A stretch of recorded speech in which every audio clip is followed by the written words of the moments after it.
whilst I'm waiting on parts, I got other stuff I can do. I'll fix to see if the tires will hold air. They probably won't, but I'm gonna try. And I need a chain, because that one there rusted and broke in two. And then I need to clean the carburetor. And I gotta figure out the wiring, because it's kind of a mess. And I guess that's about it for now. So let's just see if this thing will hold air.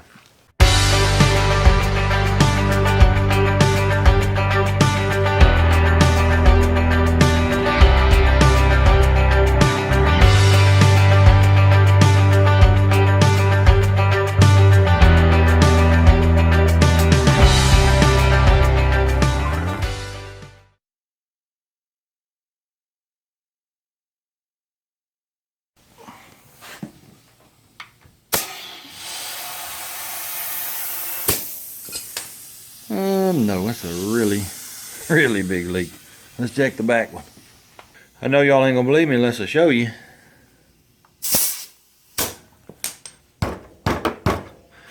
That back tire's holding air. You can tell it was sitting in the mud right here. And that means the valve stem, valve core was in the mud for 33 years. It took me about 10 minutes to get that valve core out. I finally got it out, got a new one in. Boom, she pumped right up. I think for the front one, I'm just gonna get a tube. It'll be the cheapest option. All right, I've got the throttle cable and the clutch cable off. They're soaking in transmission fluid over there in the bucket. They're not completely seized up, but they're still kind of hard to move back and forth. So hopefully soaking over a day or two will loosen them up. But right now, I think I'm gonna start on this carburetor. I've got to find the bowl for it somewhere. I don't know where it's at. Well, I got the carburetor all cleaned out. Remember how this was halfway tore apart? Well, I can't find the needle that goes in the slide. I can't find the clip that holds the needle in. I can't find the return spring that goes in here. And I can't find the bowl. I got on eBay looking for an original bowl. $40, $50, $75. No, I'm not paying that. So, this next part I really hate to admit. I got on Amazon and I bought a Chinese carburetor. It got good reviews. That's the only reason I bought it. People were saying they was having trouble out of the original carburetor. They put this one on, it ran like a brand new one. So hopefully that's what happens with me too. I ordered the valve and the cam sprocket. I got a tube coming for the front tire. So that'd probably take 3 or 4 days for all that to get here. So the only thing left I can do right now is clean the gas tank. So I guess I'll do that. If you don't know how to clean a gas tank out, well, let me show you. You grab you a handful of rocks, just like this, and you put them in the tank, just like that. Then you shaky, shaky, shaky. That'll knock the rust loose. Hopefully you can get the rocks back out, and then you wash it out with water. Should be good. If it's real bad, I have strapped them to the back of a tractor and just let it spin for an hour or two with the rocks in it. That'll get it good and clean. Use bolts, washers, nuts, just whatever you can get to knock that rust off the inside. Well, I got the inside of the gas tank looking pretty good, but I can't get nothing out of the gas tank. So I pulled the on-off valve, and I think it's completely stopped up. So let me clean this one and this one out, see if I can get anything come out of it. Well, I got the valve all cleaned out, then I dropped it, and I broke this piece off. It goes right here. This was your on, and in this other hole right here next to it was a reserve. So now I have 2 reserves, so when I run out of gas, well, I'm out of gas. Well, I'm putting the inner tube in the front tire. I got it out, there's the old one. And it's got a liner or a whatever you want to call them. It goes around the inside. Well, let me show you. See the ends of the spokes right there? It goes around that to keep them from poking a hole in the inner tube. Well, that's what happened, because half of it was missing. There's holes, yeah. See them holes right there in the inner tube? So what I'm gonna do is take this old inner tube and make a liner for the inside, and hopefully we won't have a flat. All right, I got me a piece of old inner tube there to use for the liner. And I didn't have any rubber cement, so I did the next best thing and used my bead sealer, hoping it'll glue these two ends together. All it's got to do is hold it together long enough for me to get the tube and tire on, get it aired up, and then it'll be okay. So maybe this will work. We'll see here in a little while. Well, it appears that my little bead sealer trick is going to do the job. So let's get the tube and the tire back on before this decides to come apart. Here's a little tip on a tubed tire that I was told when I was a kid. I don't know if it's true or not, but once you pump it up, the tube may wrinkle, and any folds, it could eventually make it tear and get a hole. So I was always told once you pump it up first time, let the air out, and that'll get the wrinkles straightened out, and then you pump it back up and you ought to be good to go. All right, we got the tube and the front tire, got it back on the bike, got the gas tank good and clean, and I want y'all to know that the front brakes work and the back brakes work. That ain't bad, sitting up 30 plus years and the brakes ain't froze up. All right, I got some parts in. I got my cam sprocket, I got my little exhaust valve, I got my made in China carburetor, and I found this book. I need this book to be able to time the sprockets and chain and all that, so I'm glad I found that. This book and the twin cylinder 350 book was like a Bible to me when I was a kid. I had these motors apart so many times, I don't remember how many. Anyway, first thing I got to do is lap these valves in, so let me get set up and I'll show you how I do that. All right, basically all you want to do is take some of this compound. You got fine on one side, coarse on the other. Just dip some out and put it all the way around the valve like this. Then you want to stick it in the hole, like so. Then, this is usually one piece right here, but I cut it in half and turned it down. I think it was on an old tractor. They were really, really bad and it was going to take a really long time. So I cut this in half, turned this down in a lathe, and stuck it in the drill, and buddy, it got with it. I don't need to do that with this. This seat in his head on the exhaust is pretty rough, and I should probably use stone, grinding stone first on it. I don't know that I've even got the stuff to do this little head, so I'm just going to lap it in best I can. It'll be okay. But what you want to do is take this little stopper turner thing and stick it to the face of the valve like so, and hopefully it'll stick. And you just want to turn, lift, turn, lift, turn, lift. The reason you want to lift is because when you're turning, that grit is going away from the face, and you lift it up and it'll bring some of it back in. Now eventually that won't work and you'll have to pull it out and put some more compound on it. But that's all you do, turn, lift, turn, lift, turn, lift.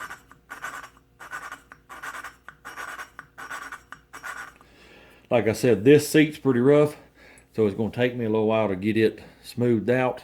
So I'll be back when I get that done.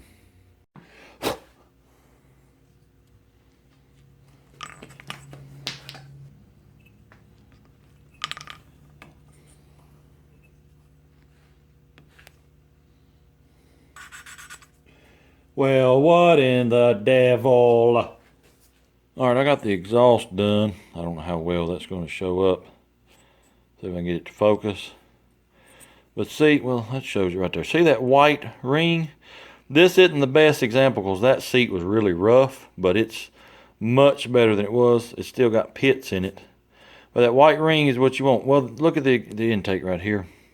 See how smooth it looks? That's what you want. And even the valve right here. See that white mark there? I mean, there's a lot more goes into it, but basic on something like this is what you're looking for right here. That white mark to be smooth all the way around on the seat and the valve. All right, I'm fixing to do the intake valve, and there's something weird going on with it.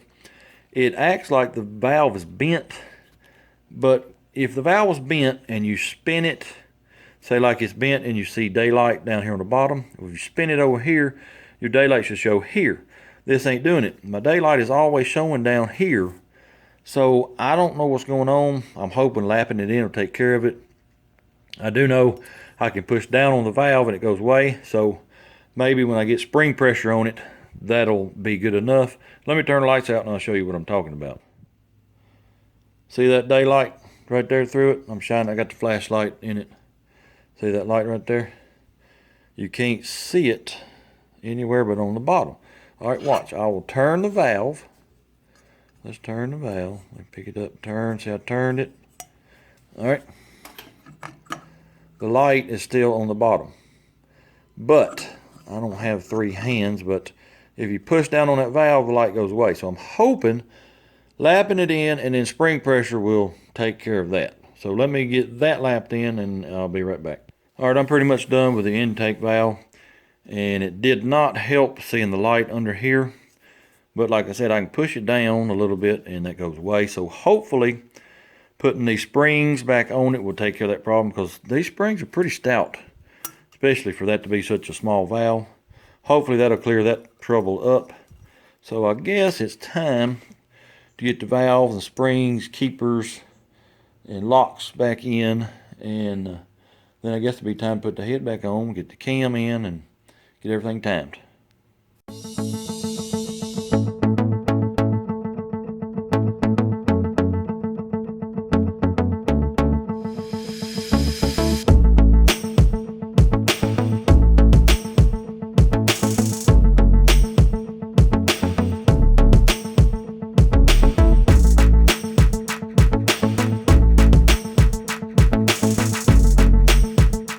Now, after the 3 hours you spend trying to get one valve in, you want to take a hammer, just peck on it. Make sure nothing goes flying out. If it don't, then you're good. Let's move on to the intake. Well, the intake valve only took about 2 hours and 55 minutes, so I saved quite a bit of time on it. Also, I put the flashlight in the intake. I don't see any light around it, so spring pressure took care of that problem. Now, all I got to do is put my rocker shafts, rocker arms in, little keeper, and then we'll be ready to put the cam in, gears, timing chain, all that good stuff.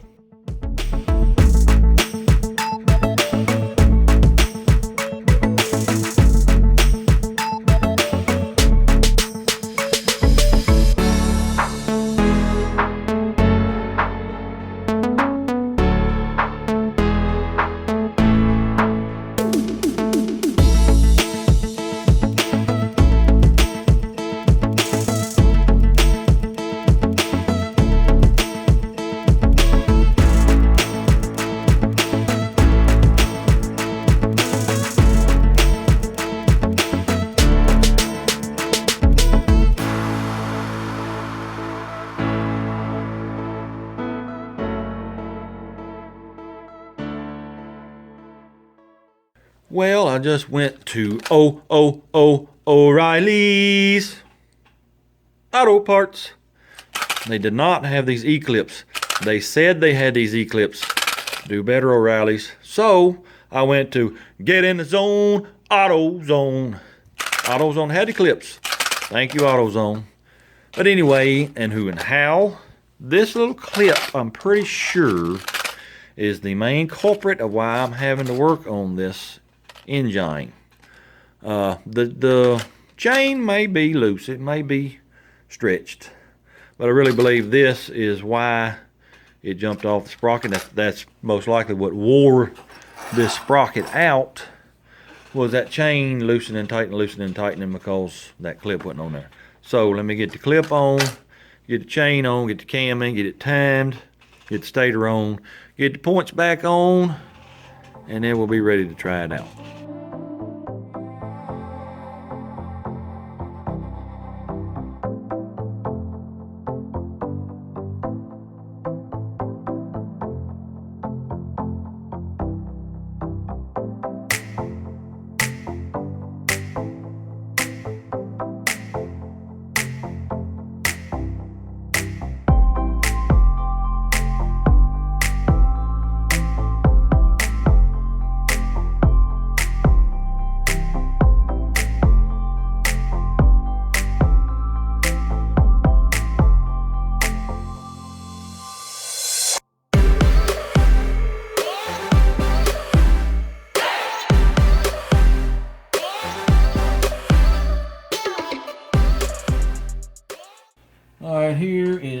fun part, getting all these marks lined up and getting that chain on the sprocket. There's a T here, got to line up with that mark, that's top dead center.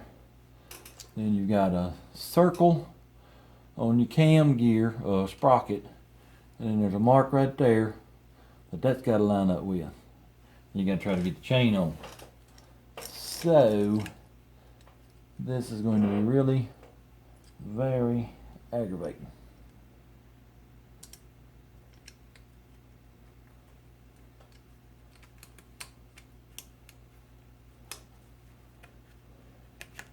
Come on, get on there. Come on.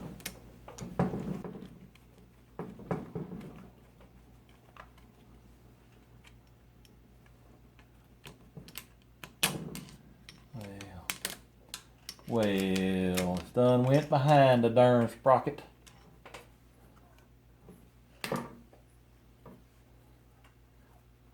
Now, all right, I think it's on. Let's see if it's timed. All right, there's my T on the mark and the circle. It's going to be a half a tooth off either way. Yep, there's the mark and there's the 0. Oh, it lined up then. Okay. See how much slop is in that chain? Let's tighten it up and see what happens.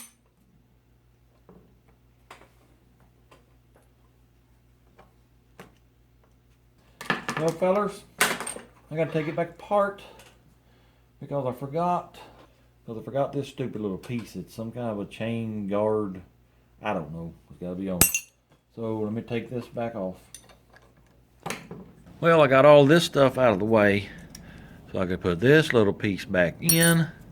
And I decided to go ahead and start tightening on the chain just to see what would happen. Well, she's adjusted as far as she can go. And still pretty doggone sloppy. So I'm gonna shut her down right here and we're gonna get us a new chain, because there's no need in putting it all together. If that chain is that loose, might as well get a new one. Well, I got the new timing chain in, and the top one is the old chain, bottom is the new. There is a half a length difference. That's all it took to make that chain get loose in this motor. So let me get this chain back in, get everything back timed, and then we'll put it in the frame, see if we can get her started. Well, I got the chain on. It was a little bit of a struggle, but I finally got it. I believe we got it timed. You see that T right there, and then you come up here on the cam, and there's a little circle right there that's supposed to be in line with that mark right there. And I'm gonna say we're in time. So let me get this thing the rest of the way together and get it on that frame. I can't adjust the cam chain tensioner until it's in the bike and it has to be running. And you just run that up and down. If it's whining, it's too tight. If it's clacking, it's too loose. You just turn that until the clacking or the whining stops and it's adjusted. What I'm gonna do now is adjust the valves. Intake and exhaust supposed to be set at 2 thousandths. All right, I completely forgot about setting the timing. This is how you do it. You got a multimeter here. I got it set on the diode check just because it makes noise. You hook one lead to your points wire. You hook the other to ground. Hear that beep? That's because they're closed. Well, when they open, that beep stops. What you want to do down here on the flywheel, there's an F. Okay, let me stop that real quick. So what you want to do is get down here on the F mark. Let me get a wrench. There's an F mark right next to the T. Where is it at? Right there. You want those points to open right when the F gets lined up with this mark here. So let me put this on and we'll see where we're at. I'm a little bit advanced. So let me do some adjusting and I'll be right back. That's probably advanced due to that chain being so loose. So let me get this set and I'll show you how to do that. Now the way you set the timing is you loosen this screw and this screw. that holds this whole plate. You got a screw here and screw here. That moves just the points. That sets the gap on the points. These two here move this whole plate. And that's what you set the timing with. It's turning this way. So if it's advanced, I need to move it back this way to retard it. So all you do is get your screwdriver in this slot. I done loosened these two screws. Get your screwdriver in that slot. And you want to bump it. Tighten these back up. Okay, let's stop that. Tighten these back up. Then hook it back up. And back it up a little bit. And then bring it on back around. That is dead nuts on. So we're good to go there. Now it's time to put the covers back on. And then we can put it in the frame. Alright, don't make me have to fight you.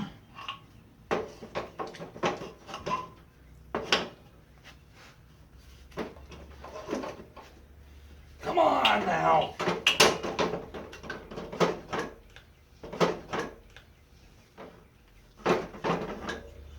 Alright.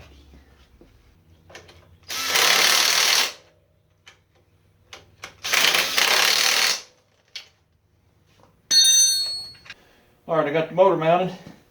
I put a sparking plug in it. Let's see if it's got any compression. Oh yeah. It's got enough to start anyway. So now I got to put the carburetor on.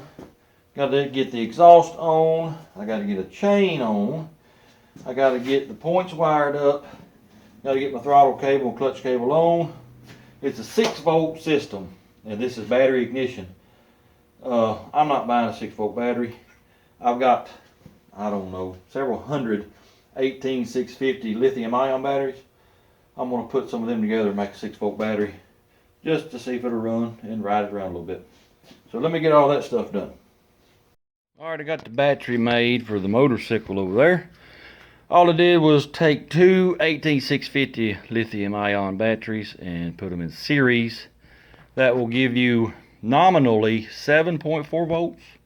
Fully charged, it'll be about 8.4 volts. So that's the reason for these diodes. They cause a voltage drop. Now I'm getting about 7 volts, I think it was. Still too high, but it'll be fine just for testing purposes. The worst they can do is burn the coil up, and then I'll have to get another coil. I ain't too worried about that. So I'm gonna hook it up to the motorcycle and see if we can get spark. If it does, then I'm gonna, I don't know, wrap this in tape or maybe hot glue it or something like that. So let's get over there and see if we can make it spark. I already got my homemade battery hooked up. There's my ground. There it is hooked to the coil. So now let's crank it over and see if it'll spark.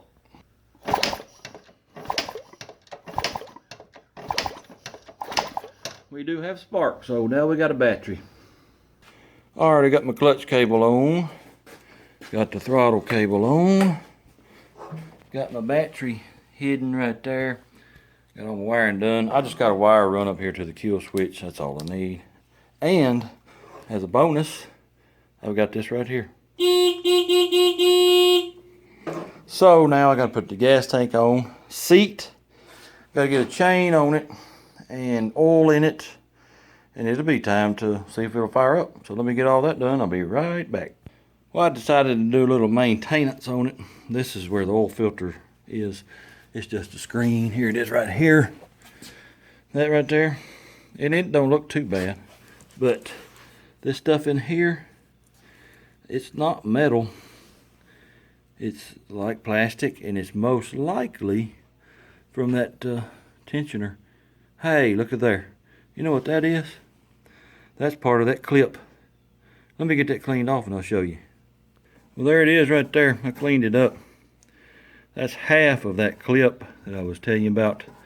That's probably why the chain loosened up and jumped off the cam sprocket. There it is right there. Got it out of the oil filter. Here is a little technical tip on master links. Here's the keeper that goes on the master link. This goes a certain way. This chain traveling that way. You want this to be on like this, not like this. See how it's got an open end? You want that open end to be on the trailing side of the direction. If you've got it on like this and the chain's traveling this way, well, a stump, a rock, whatever can hit this and knock it off, and there you'll be in woods without a chain. So always put the open side on the trailing edge of the direction, and you won't never have to worry about anything knocking it off. Well, I think I got it all back together. Got a new chain, put the muffler back on, got the gas tank on, got my cables on, got it wired up, changed the oil, cleaned the oil filter. I don't have any foam for my seat, so I may have to sit on a pillow or something, I don't know. The only thing left to do is fill the gas tank up, and then we're gonna see if it'll go whoom pow, whoom pow, whoom pow. So let me get some gas in it, see if it'll start.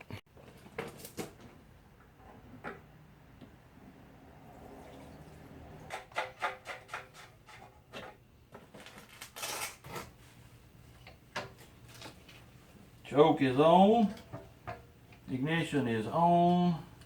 Let's see what it'll do.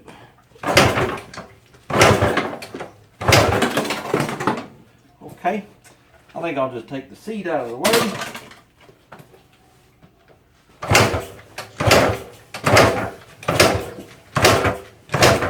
Okay, let me take the choke off.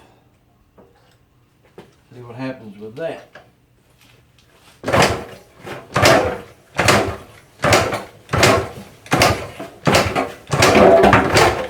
Alright, the gas tank fell off.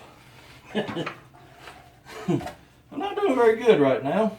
I think I need to get something to secure that, so let me do that. Alright, I got me a bungee cord to hold my gas tank on. I pulled the plug to make sure to get fire. I am.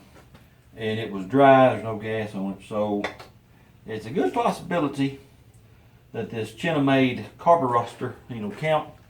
So I'm gonna put some carb cleaner down in here and we'll see if it'll fire up.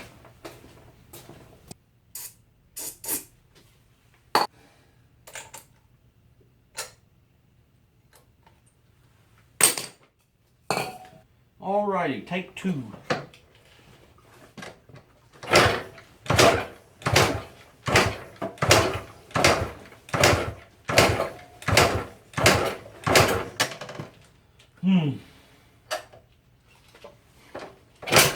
Oh, we got a fire right there. Backfire.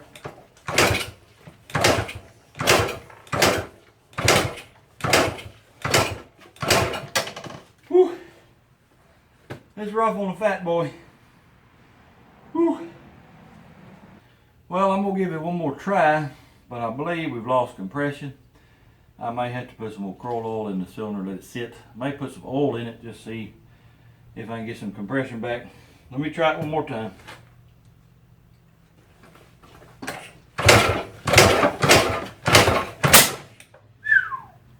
It's a fire. Yeah. Whew. I think we've lost compression.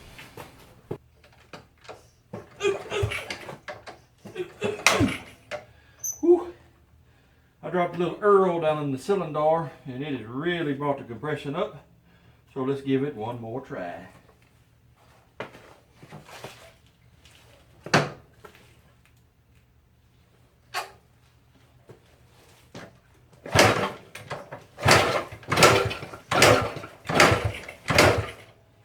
Give it a little choke.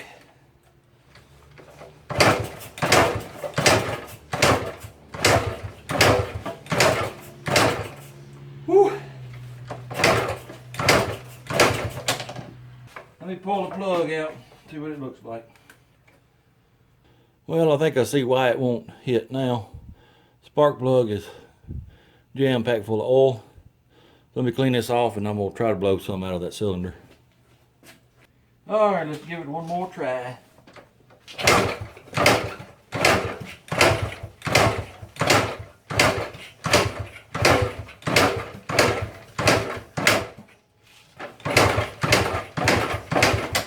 It's starting to lose compression again. Yep.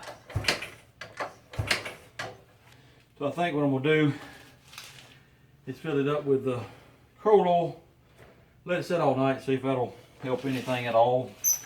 Maybe the rings will come back around.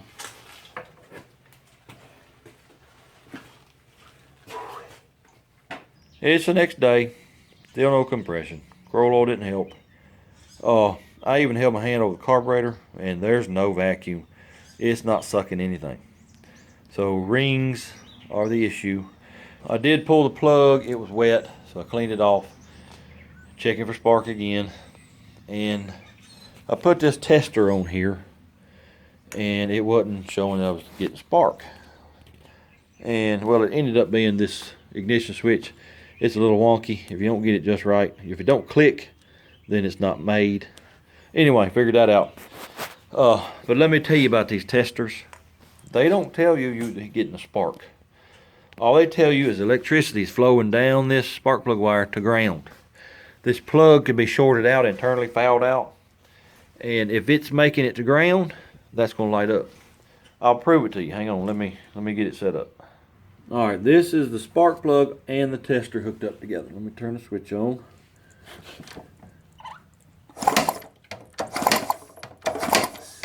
See, it's lighting up, and hopefully the video is picking up that spark on the plug. All right, what I'm gonna do is stick a piece of metal in here. Not a spark plug, just a piece of metal. You know, make sure it's grounded good. Then I'm gonna kick it over and you'll see that thing light up. All right, I got a drill bit stuck in the spark plug wire, going to the little flasher checker. And you watch, this is not sparking. There's no gap. As you can see, it's on the metal. I got it shoved in here all the way. That thing's gonna flash.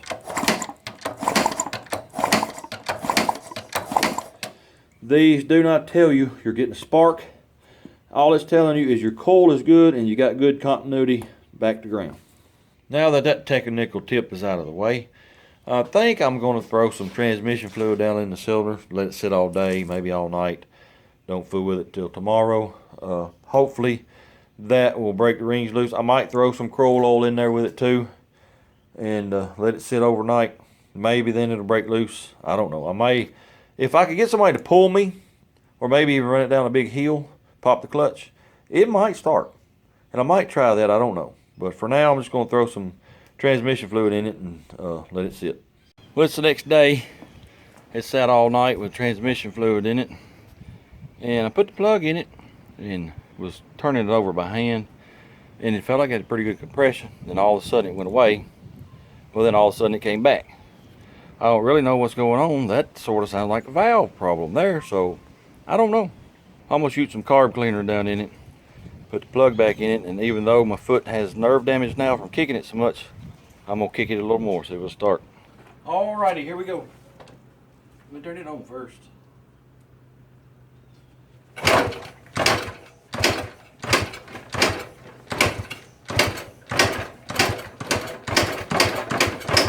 Zero compression. Zero means absolutely none. Well, I have kicked and kicked and kicked this thing and it will not start, won't even think about hitting a lick. So I'm fixing to hook it up behind the three-wheeler, pull it down the road. Maybe it'll heat that cylinder up a little bit and get them rings to pop out. Maybe it'll start, I don't know, we'll see.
on full choke.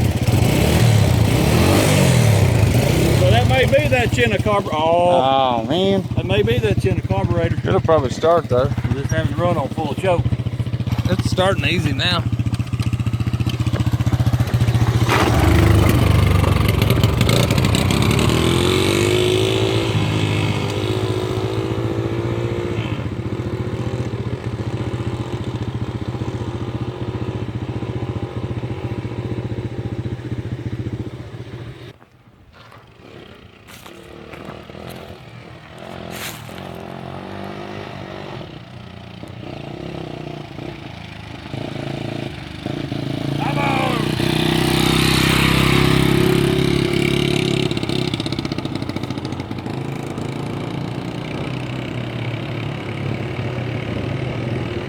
Well, I got it running for about 2 minutes, running up the road and it quit.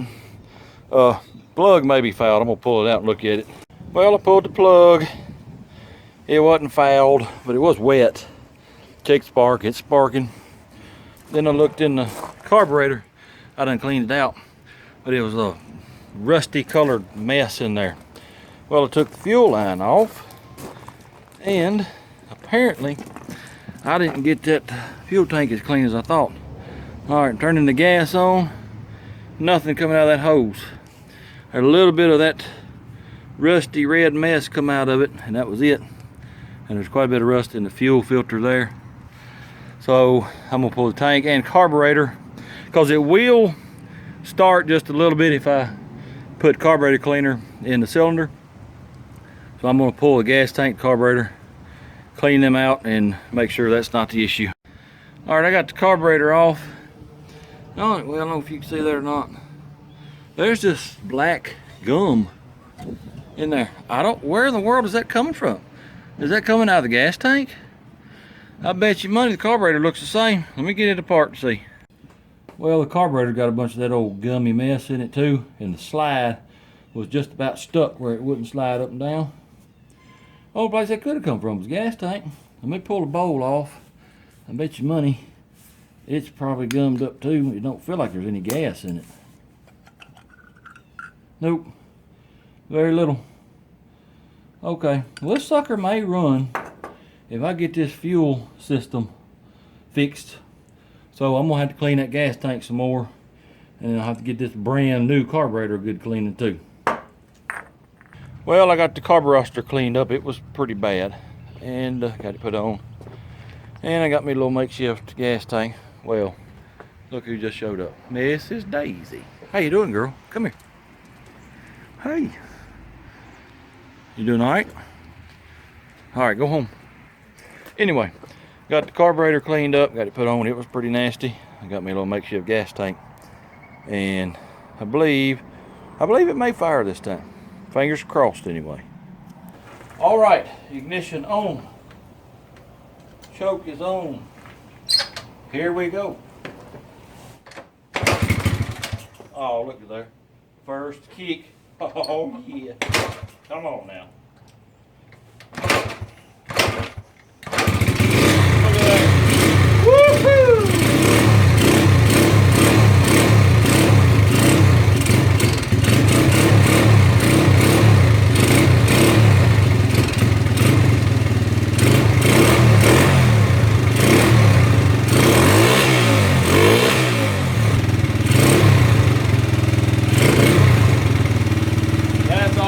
There.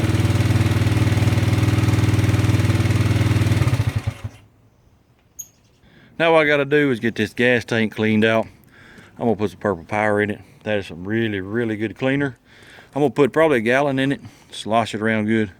I'm gonna let it sit for a day or two at least, and let that stuff hopefully get eat up by the purple power. Maybe to get it clean. Then we can put it on the motorcycle and take it for a ride. There's the gas that just come out of the gas tank. Yes, that was brand new fresh gas too. That tank was still really dirty. I want y'all to watch how easy this thing starts up now. Look at that.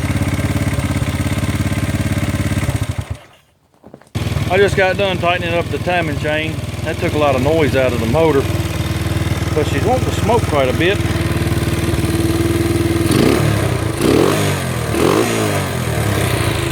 don't smell like oil, but it don't smell like it's running rich either. I don't know why it's smoking. I guess if I've been sitting up for 33 years, I might smoke a little bit too. Well, we finally got the old girl running again. I didn't think it was going to there for a little while. She still smokes a little bit, that'll be okay. It's probably the most gutless bike I've ever been on.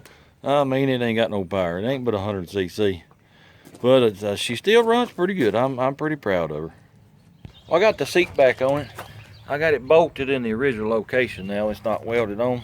It holds the gas tank on, so if I ever need to get it off, well, now I can just unbolt that seat instead of having to grind welds off. Speaking of the gas tank, I spent about an hour today cleaning on it good. And I believe I got all the rust and gunk out of it now, so we shouldn't have any more trouble out of that. Now, what have we learned in this video? I'll tell you what I've learned. Number one, if you got a motor tore apart, go ahead and pull the cylinder off. Just take a gander at the rings just to make sure they're okay, so you don't have to hook it to a three-wheeler, pull it down the road trying to get it started. And B, when you're cleaning the gas tank, if you think you got it clean, well, you better clean it just a little bit more. Let's put some gas in this thing and go for a ride.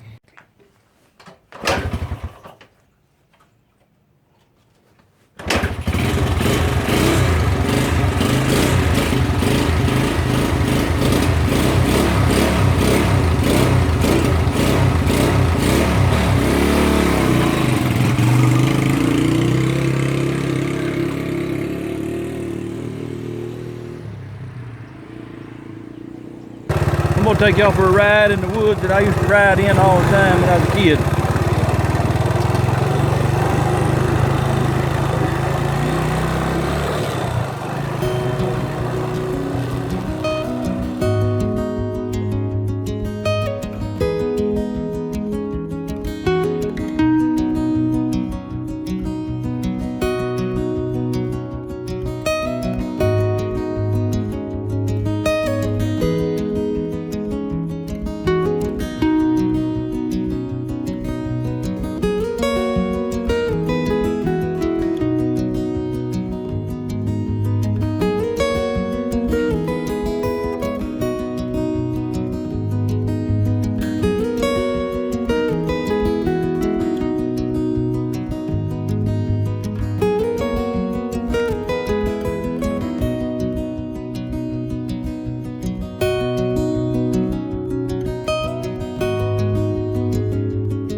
Right in here. That was a round track I made for four-wheeler. There ain't no telling how many times I've been around that thing with one leg hung over the seat just wide open.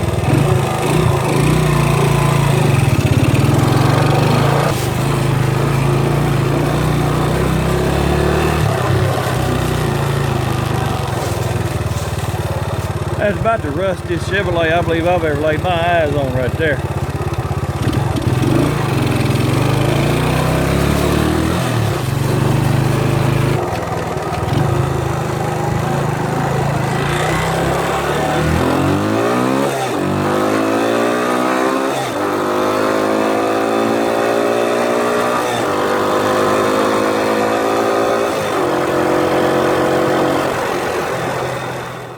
Well, that was a fun little ride. I hadn't rode back there in years.